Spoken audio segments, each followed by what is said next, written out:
కళ్యాణమస్తు ప్రోగ్రాంలో ఈరోజు మనం మాట్లాడుకునే అంశం కుజదోషం ఏ లగ్నం నుంచి చూడాలి. చంద్రుడి లగ్నం నుంచి చూడాలా, శుక్రుడి లగ్నం నుంచి చూడాలా? ఈరోజు మనం గురువుగారిని అడిగి తెలుసుకుందాం. నమస్తే గురుగారు. నమస్కారం అమ్మా. సాధారణంగా కుజదోషాన్ని చాలామంది కూడా జన్మ లగ్నం నుంచి, చంద్రలగ్నం నుంచి, శుక్రలగ్నం నుంచి చూస్తుంటారు. ఈ మూడిటి నుంచి చూసారనుకోండి, రోడ్డు మీద వెళ్ళే 10 మందిలో 8 మందికి కుజదోషం ఉంటుంది. మనం 10 మందిని రోడ్డు మీద ఆపి షుగర్ ఉందా అంటే 10 మందిలో 8 మంది ఉంటుంది. ఇంట్లో షుగర్ లేకపోయినా ఒంట్లో షుగర్ ఉంటుంది. అలాగా ఈ షుగర్ అనేది ఎలా అయితే ఉంటుందో కుజదోషం కూడా మనం జన్మలగ్నం నుంచి, శుక్రలగ్నం నుంచి, చంద్రలగ్నం నుంచి లెక్కేసామనుకోండి, అందరికి కూడా కుజదోషం అనేది ఒకటి ఉంటుంది.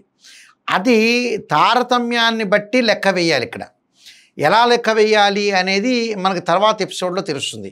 కానీ జన్మలగ్నం అనేది చాలా పవర్ ఉంటుంది, చంద్రలగ్నానికి అంత పవర్ అనేది ఉండదు. ఎలాగా అంటే జన్మలగ్నం నుంచి 2, 4, 7 అంటే ద్వితీయ, చతుర్థ, సప్తమ, అష్టమ, ద్వాదశ భావాల్లో ఉంటే దాన్ని కుజదోషం అంటారు. అయితే నార్త్ ఇండియాలో జన్మలగ్నం నుంచి కూడా కుజదోషం చూస్తారు. అంటే జన్మలగ్నంలో కూడా కుజుడు ఉంటే కూడా కుజదోషంగా వర్తిస్తారు. కానీ మన దక్షిణ భారతదేశంలో ద్వితీయ, చతుర్థ, సప్తమ, అష్టమ, ద్వాదశ భావాల్లోనే ఉంటేనే కుజదోషంగా నిర్వర్తించారు. అయితే ఈ కుజదోషం అని చెప్పారు శాస్త్రవచనం. అయితే జన్మలగ్నం అనేది ఏమిటి అంటే సహజంగా మన పంచాంగంలో లగ్నము అనంటే ఏంటంటే ఎసెండెంట్ అంటారు. అంటే సూర్యుని అనుసరించి చెప్పేదాన్నే లగ్నము అంటారు మనం. అంటే అది సూర్యలగ్నం అనే అర్థం. అంటే ఉదయం పూట మనం ఒక పంచాంగాన్ని చూసామంటే ఏదైతే ఒక లగ్నం అనేది ఒక స్టార్ట్ అవుతుంది ఉదయం పూట, మేషలగ్నం అని. అంటే మేషలగ్నము, వృషభ లగ్నము. ఇప్పుడు ఉదాహరణకి కుంభరాశిలో రవి ఉన్నాడు అనుకోండి. కుంభరాశిలో రవి ఉంటే ఉదయం పూట ఈ మాసం అంతా కూడా కుంభలగ్నం ప్రథమంగా సూర్యుడు ఉన్నప్పుడు కుంభలగ్నం స్టార్ట్ అవుతుంది అని అర్థం.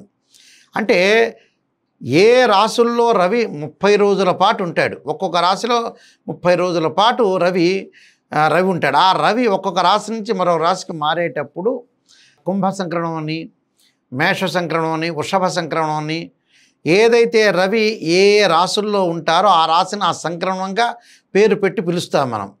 దానిలో షడశీతి సంక్రమణం అని, విష్ణుపద సంక్రమణం అని, ఉత్తరాయణ సంక్రమణం అని, మనకు ఉత్తరాయణ పుణ్యకాలం అంటాము. మకర రాశిలో సూర్యుడు ప్రవేశిస్తే ఉత్తరాయణ పుణ్యకాలం అని, కర్కాటక రాశిలో సూర్యుడు ప్రవేశిస్తే మరి దక్షిణాయన సంక్రమణం అని జరుగుతుంటుంది మనకి. అంటే ఉత్తరాయణ పుణ్యకాలం, దక్షిణాయన పుణ్యకాలం.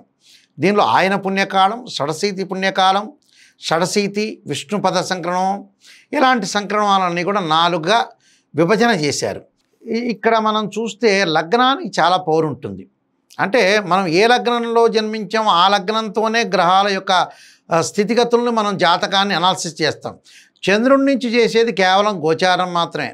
అంటే చంద్రుడికి పవర్ తక్కువ ఉంటుంది, సూర్యలగ్నానికి పవర్ ఎక్కువ ఉంటుంది. అదే జన్మలగ్నం అంటాం. ఉదయం పూట రవి ఏ రాశిలో ఉంటాడో, అంటే మనం మకర సంక్రాంతి పుణ్యకాలం వచ్చింది, మకర రాశిలో రవి ఉంటాడు. ఉదయం పూట అంతా కూడా ఆ నెల రోజులు మాత్రం ఉదయం పూట మకర లగ్నమే వస్తుంది. కుంభరాశిలో రవి ఉన్నాడు, ఉదయం పూట అంతా కుంభలగ్నాలు ప్రారంభమవుతాయి సూర్యుడు ఉదయించే సమయంలో. మేషలగ్నంలో రవి ఉన్నాడు, ఉదయం పూట సూర్యుడు ఉదయించేటప్పుడు మేషలగ్నమే ఉదయం ఉంటుంది పంచాంగంలో చూస్తే. ఆ మేషం, వృషభం, మిథునం అలా క్యాలిక్యులేట్ చేస్తారు. అది సూర్యుడిని జన్మలగ్నాన్ని నుంచే కుజుడు అనుసరించడం చాలా మంచిది. ఇక్కడ శుక్రుడి నుంచి ఎప్పుడు అనుసరించాలి అని అంటే శుక్రగ్రహ వీక్షణము సప్తమ స్థానాన్ని చూస్తూ ఉంటుంది. అంటే శుక్రగ్రహం మీనరాశిలో ఉండి కుజుడు కన్యారాశిలో ఉంటే అప్పుడు మనం శుక్రుడి నుంచి కుజుడు సంబంధించి చూడాలి. అంటే శుక్రకుజులు పరస్పర వీక్షణం కాకూడదు. అంటే శుక్రుడి నుంచి సప్తమంలో కుజుడున్నా, శుక్రగ్రహ రాశిలో కుజుడున్నా, అంటే శుక్రలగ్నంలో కుజుడున్నా కూడా చూడాలి. అప్పుడు మనకు విశేషమైన ఫలితం వచ్చే అవకాశం ఉంటుంది. అంటే దోషం కలుగుతుంది అని అర్థం. అప్పుడు మాత్రమే శుక్రుడికి శుక్రలగ్నంలో, శుక్రుడి నుంచి సప్తమ స్థానంలో కుజుడు మాత్రమే చూడటం చాలా మంచిది. అలాగా ఇక్కడ జన్మలగ్నం నుంచి అనుసరించడం చాలా మంచి, చంద్రలగ్నాన్ని నుంచి అనుసరించాల్సిన పని లేదు. ఇలా మొత్తము అనుసరించుకుంటే 10 మందిలో 8 మంది కుజదోషం గల వ్యక్తులు ఏర్పడతారు. కాబట్టి ఈ శుక్రదోషం గురించి కూడా మనం తర్వాత ఎపిసోడ్లో క్లియర్గా చెప్పుకోవచ్చు.